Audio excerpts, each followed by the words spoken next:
বংশীধারী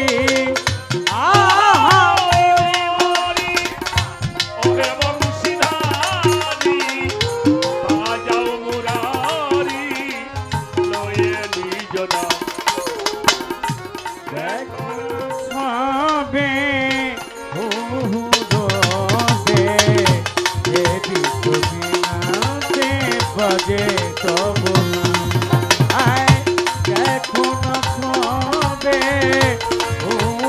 রবে এ বিশ্ববিনাতে বাজে তবু এর একটা গান আমি গাইতে পারি বাজার। এর ভাব অর্থ যদি আমার জীবনে বুঝতাম আমি মঞ্চে গান গাইতে আসতাম না। আহা মরি মরি ওহে বংশীধারী বাজাও মুরারি লয়ে নিজ গ্রাম দেখো না সবে হু হু রবে এই বিশ্ব বিনাতে বাজে রব না। খালা কায়া দামা খালা সুরাতে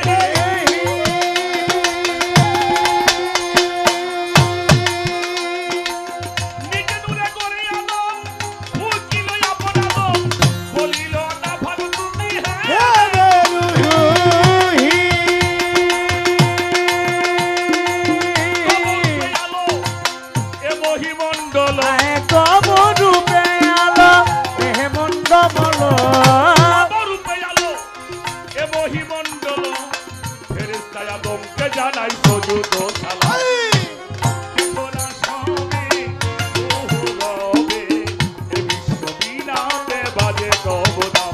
আই আহা মরি মরি ওহে বংশীধারী আহা মরি মরি ওহে বংশীধারী রাজা মুরারি হয়ে নিজ নাম এখন সবে বহু রবে এ বিশ্ব বিনাতে বাজে তব নাম এখন সবে বহু রবে এ বিশ্ব বিনাতে বাজে তব নাম।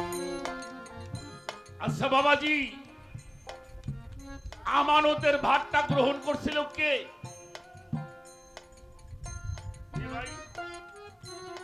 আমানতের ভাগটাকে মানুষে গ্রহণ করছে না খলিফা গ্রহণ করছে? ওয়াইস কালা রাব্বুকা লিল মালাইকাতিহি ইন্নী জাইলুন ফিল আরদি খলিফা। অর্থাৎ আল্লাহর পক্ষ থেকে যারা খলিফা হয় প্রতিনিধি হয় মনোনীত হয় মনোনয়ন পায় তাদের কাছে আল্লাহ আমানত রাখে। সেই আমানতের জ্ঞান দ্বারা পাপী মানুষ গেলে পরিশুদ্ধ করে আল্লাহ পর্যন্ত পৌঁছায়। সুবহানাল্লাহ। এই আমানত প্রাপ্ত হওয়ার পরেই ফেরেশতারা সিজদা করেছিল। এই যে কলাতিল মালাইকাতি জুদুলি আদম ফাশা জুদু ইল্লা ইবলিস ওয়া আবা আস্তাকবারা ওয়া কানা মিনাল কাফিরিন। আমি যখন আমার রূহ ফুৎকার করব নূরে মুহাম্মদী সত্তা হলো আমানত। এই নূরে মুহাম্মদী সত্তা হলো আলোকিত জ্ঞান ফজরের কোরআন। এটা হলো ফজরের কোরআন। যারা এই ফজরের কোরআন অর্জন করে তারা সবসময় পূর্ণিমার মধ্যেই থাকে। তাদের জীবনে কোনো অমাবস্যা নাই, জীবনে কোনো অমাবস্যা লাগে না, কারণ তারা সবসময় নূরে মুহাম্মদী সত্তা তার মধ্যে বিরাজমান। অর্থাৎ সে খলিফা, অর্থাৎ তার কাছে আমানত আছে। সেই আমানতের বিনিময়ে সেই আমানতের সাধু আমানতের সেই সত্তা যখন মানুষের মধ্যে প্রতিষ্ঠিত হয় তখন সেই মানুষটা পাপ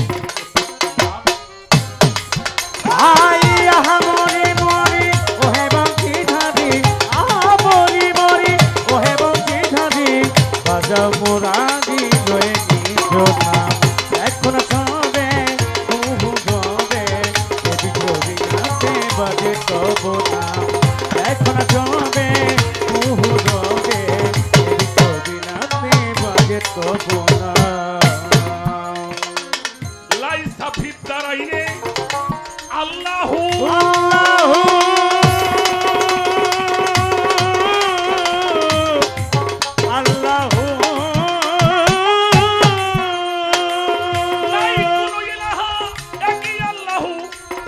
লাইসা ফিদ্দার আইনে আল্লাহ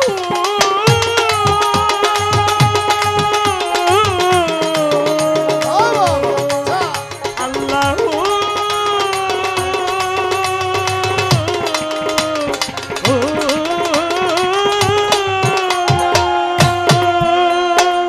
নাই কোনো ইলাহা একই আল্লাহ এ বিশ্ব মেলায় হাহে হুয়ের খেলা হায় বিছনায় আহে হুবের খেলায় বিশ্ব মেলায় হাহে হুয়ের খেলায় ওহে দালু জুদো ধরে খেলেন দুরোধা ও বাজান সোনা সবে উহুরবে বিশ্ববিনাতে বাজে তবলা আই আমরি মরি ওহে বংশী ধাবি আমরি মরি ওহে বংশী ধাবি বাজাও মুরারি লয়ের নিজনা এখন সবে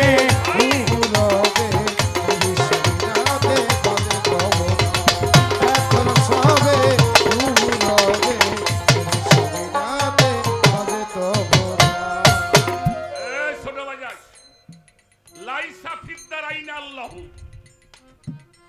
নাই কোনো ইলাহা একই আল্লাহ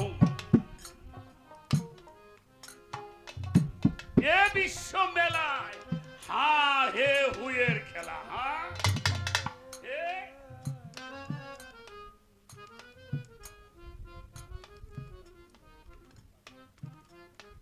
ইব্রাহিম বাগা বাবাজি ফুল এবং কিছু টাকা দিয়েছেন আমাকে নয়, যে সাধকের গান করছি তার সম্মান উনি জানবেন। লাইসা ফিদ্দারাইন আল্লাহু নাই কোনো ইলাহা একই আল্লাহ এ বিশ্ব মেলায় হা হে হুয়ের খেলায় ওহেদাল ওজুদ ধরে খেলেন গুণদান। যে দেহ আগুনে পড়ে না, মাটিতে স্পর্শ করে না, বাতাস দিয়ে উড়ানো যায় না, পানি দিয়ে ভিজানো যায় না, কোন মেশাল চলবে না। এই গানের মধ্যে হুর বিষয়টা একটু খেয়াল করবেন।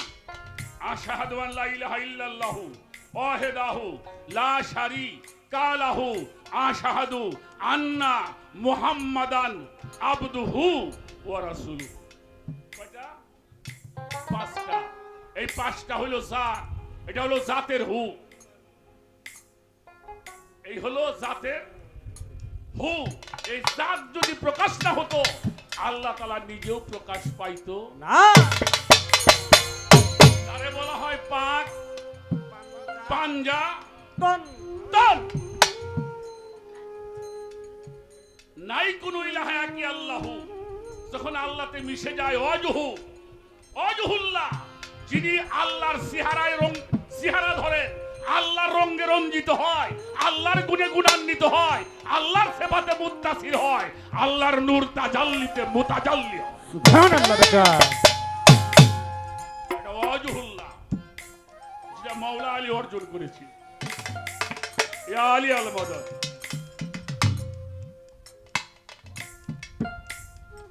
ভুয়ের মধ্যে পৌঁছাইলে সে মানুষ আর জীব থাকে না, সে মানুষ পরম হয়ে যায়। সুবহানাল্লাহ বাজান। তিনি অমর। এজন্য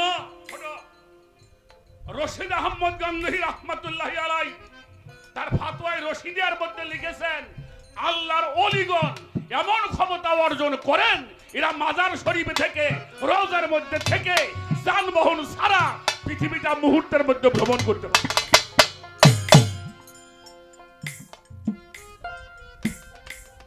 বাবাজি, আল্লাহর ওলিরা মরা না তাজা। কথা বলেন। কুরআনে বলছে, ওয়ালা তাকুলু লিমান ইয়াবতালু ফি সাবিলিল্লাহি আমওয়াতান বাল আহইয়ান ওয়ালাকিল্লাহি তাশহুরুন। সাবধান, তাদেরকে যারা আমার সাথে মিলে গেল, আমার সাথে ফানা হয়ে গেল, আমার সাথে বিলীন হয়ে গেল, আমার রাস্তায় কুরবানি হয়ে গেল, তাদেরকে তোমরা কখনোই মৃত ভাবিও না। হায় আমরি মরি ওহে বংশী ধারি, আমরি মরি ওহে বংশী ধারি, বাজাও মুরারি লয়ে নিজ নাম। এখন ছবে উহু রবে এদি ছবি নাতে বাজে তব নাম। এখন ছবে উহু রবে এদি ছবি নাতে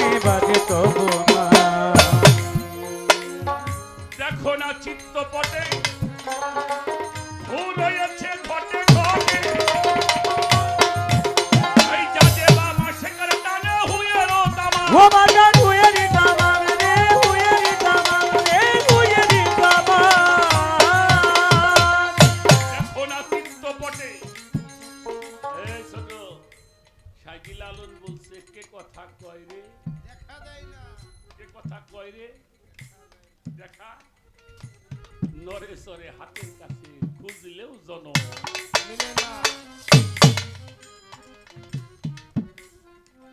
দেখো না চিত্তপটে যা ভূ রয়েছে ঘটে ঘটে কাজে বা মাসে করা টানা হয়ে ও বাজান হুয়েরি কামান রে হুয়েরি কামান রে হুয়েরি কামান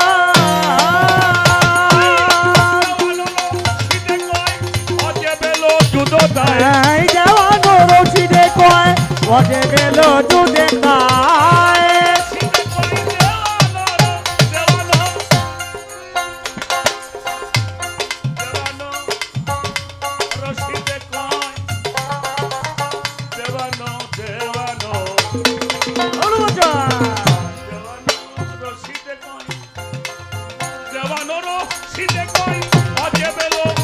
ওরে দেওয়ানো রশিদে কয় ওজে গেল দুধে খায়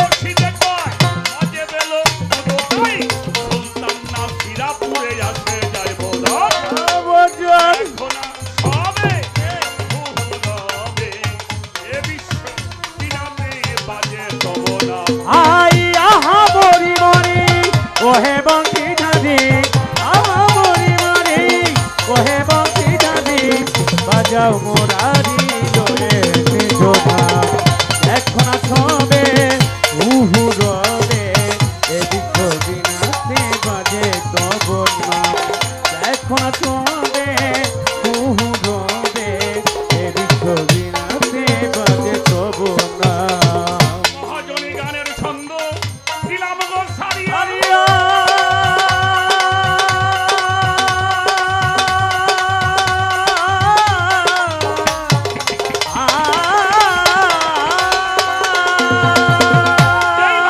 ভাবের কথা গেল রে দিগায়া ওরে গেলা রে দিগায়া রে গেলা রে দিগায়া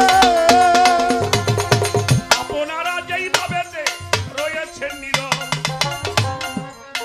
এমনি থাকলে মনের কথা বলা যাবে সব সুখের রজনী গভীর হয়ে গেল গভীর দেশের কিছু কথা বাবাজি বলিব কি বলিব ভাবের কথা ধর্ম সবার ঠাই ভক্তগণা যেই ভাবেতে নীরবতা পাই ওরে নীরবতা পাই রে নীরবতা পাই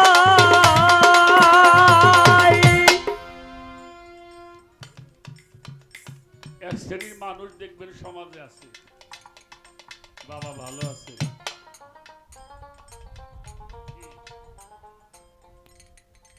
বাবা ভালো আছেন বাবা গুরু মালিক আপনারা কেমন রাখছে আরে বেটা তুই কিরা এটাও কি?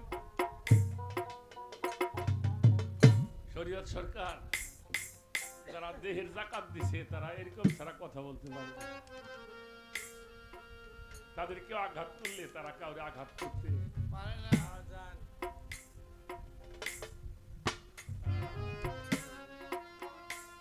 আমার ছোট্ট একটা কথা মনে পড়ছে বহুদিন তা প্রায় 15 বছরে কথাটা বলা হয় না মঞ্চ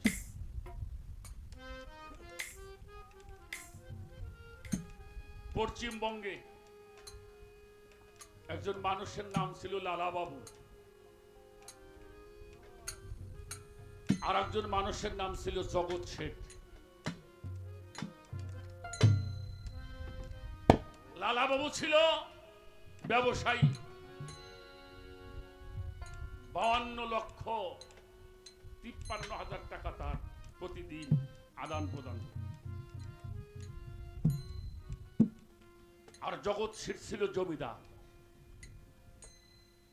দুইজনের মধ্যে একটা বিবাদ সৃষ্টি হয়েছিল বিবাদ তেমন পর্যায়ে গিয়েছিল ঘোষণা করা হয়েছিল লালা বাবুর মাথা যদি কেউ কেটে আনতে পারে জগৎ শেঠটাকে 10,000 স্বর্ণ মুদ্রা পুরস্কার দিবে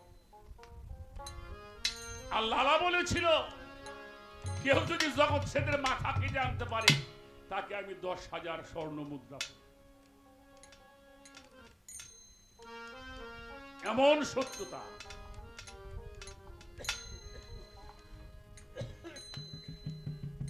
চরম পর্যায়ে একজন আর একজন দেখলেই হত্যা করবে।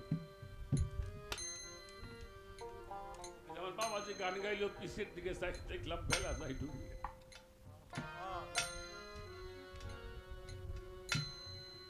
প্রতি শুক্রবারে সপ্তাহের হিসাব নিয়ে বসতেন লালা বাবু, হিসাবের ব্যস্ত থাকতেন। লালা বাবুর একটা মেয়ে ছিল, সকালে ঘুম থেকে উঠে দেখে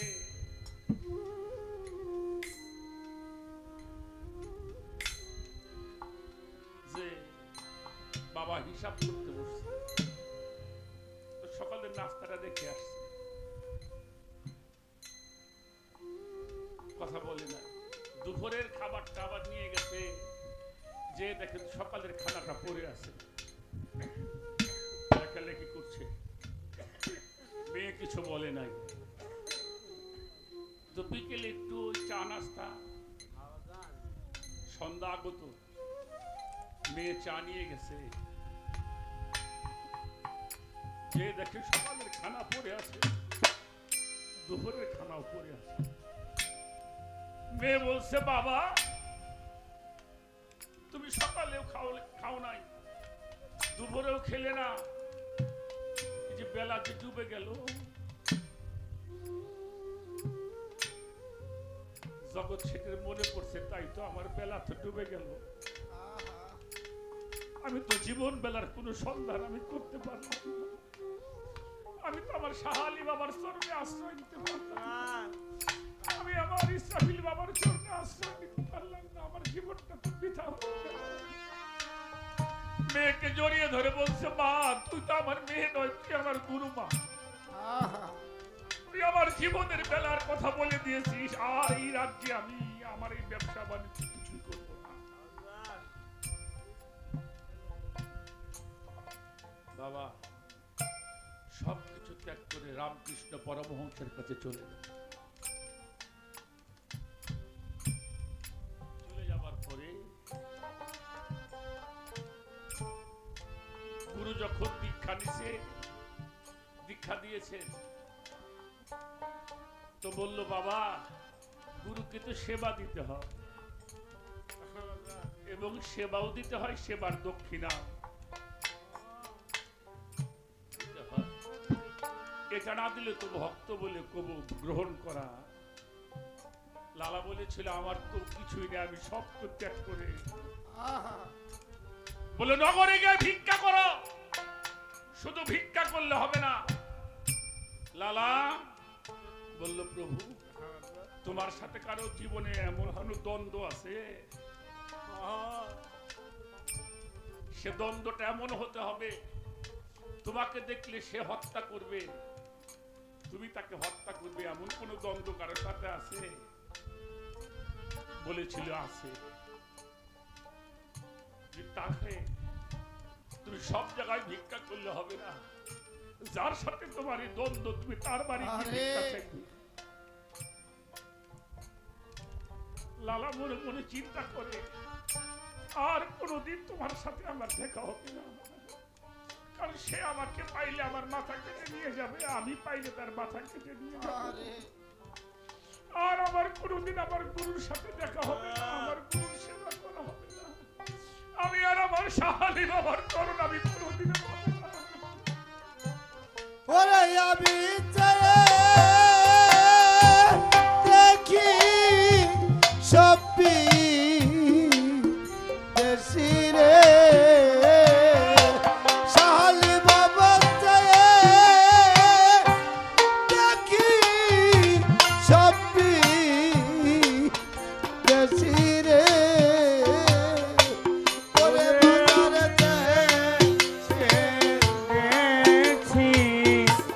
কেউ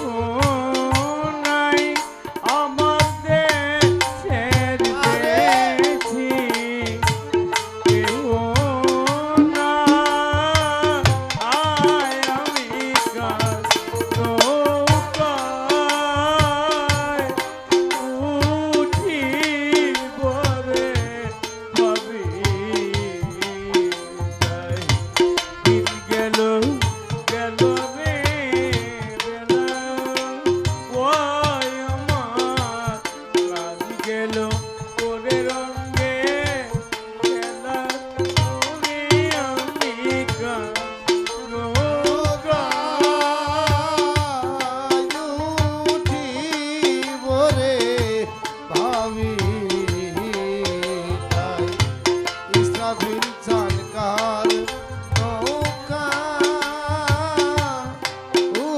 উঠিব রে ভাবিকা। আমি দেখি কপি দেখি রে ওরে আমি দেখি সবই দেশি রে। ওরে বাজান দেশের দেখি কেহ নাই আমার দেশের দেখি কেহ নাই আমি নৌকায় উঠিব রে ভাবিকায় বাজান আমি কার নৌকায় উঠিব রে ভাবিকায় সীতা মরল মারাইলাম ওঠে ভাই রে আমার ভাই বন্ধু কেউ নাই আমার সাথে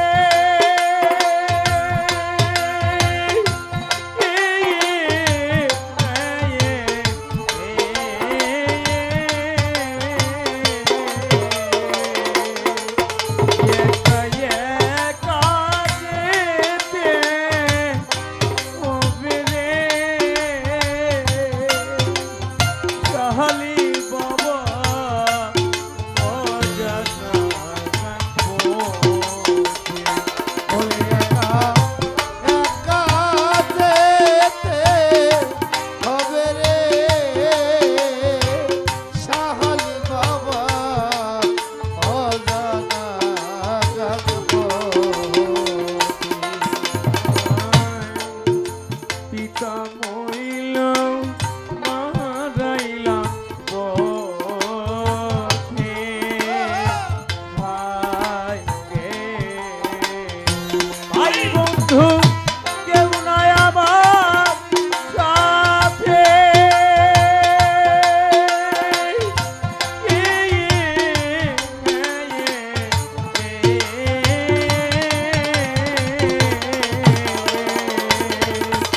একা একা যেতে হবে রে করি কারবাই অজানা ওরে আমি কেমন করে যাব আরে রে ওরে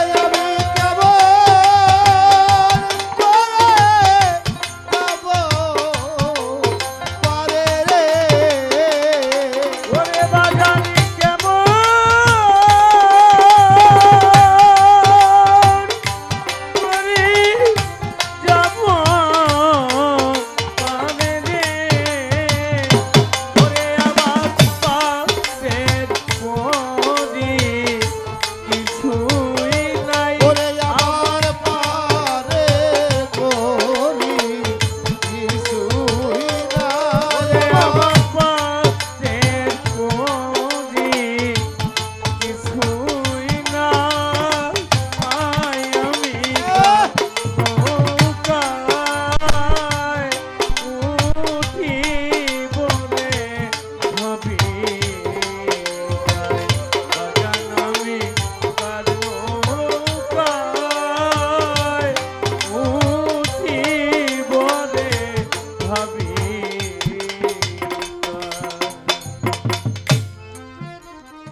লালা বলছে প্রভু আমার একটা কথা রাখবা বল। আমি তোমার সামনে তোমাকে সামনে করে আমার এই নয়ন করে তোমাকে দেখে একটি ভক্তি করে চলে যেতে চাই, কারণ আমি তো আর ফিরে আসবো না। আর এই চরণে